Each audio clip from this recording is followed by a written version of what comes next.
Good morning. This is Father Stephen Kelly from St. John's Church in Detroit. We're continuing our series of daily morning meditations, where we generally look at one or another of the lessons that are assigned for morning or evening prayer, what is known as the daily office lectionary.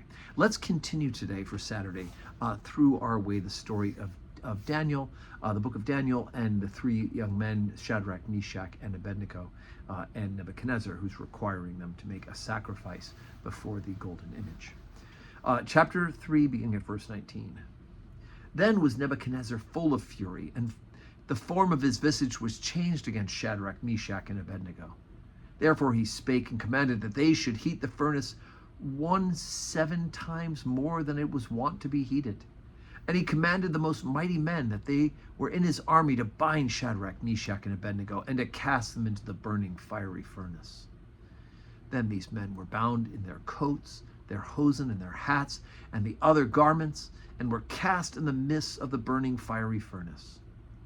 Therefore, because the king's commandment was urgent, and the furnace exceeding hot, the flame of the fire slew those men that took up Shadrach, Meshach, and Abednego. And these 3 men, Shadrach, Meshach, and Abednego, fell down, bound into the midst of the fiery furnace.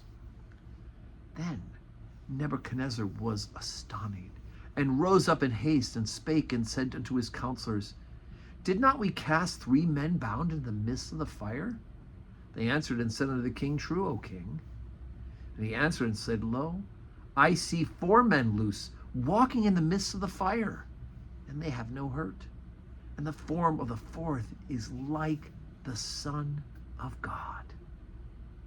Then Nebuchadnezzar came near to the mouth of the burning fiery furnace, and spake and said, Shadrach, Meshach, and Abednego, you servants of the Most High God, come forth and come hither. And then Shadrach, Meshach, and Abednego came forth from the midst of the fire. And the princes, and the governors, and the captains, and the king's counselors, being gathered together, saw these men, upon whose bodies the fire had no power, nor was a hair of their head singed, neither was their coat changed, nor the smell of fire passed on them.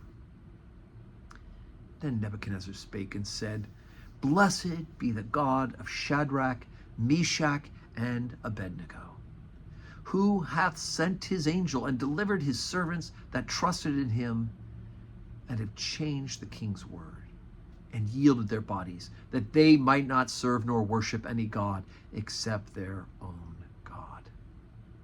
Therefore I make a decree, that every people, nation, and language would speak anything amiss against the God of Shadrach, Meshach, and Abednego shall be cut in pieces, and their houses shall be made a dunghill, because there is no other God that can deliver after this sort. And then the king promoted Shadrach, Meshach, and Abednego in the province of Babylon. All right, so obviously they were saved from the fire, and this was used as an opportunity to prove to Nebuchadnezzar that he, the God of Israel, the God of the people of Abraham, Isaac, and Jacob, is in fact the living God. Hoorah. Okay, so as we said, today is Saturday, and so we are not having public worship today, but we're getting ready for public worship tomorrow at St. John's Church. 7:30 morning prayer, 8 o'clock Holy Communion, 10 o'clock Holy Communion, and a 5:30 evening prayer with the opportunity to receive communion. And I do hope that you can join us for worship, and may God grant us a Saturday that's full of blessing.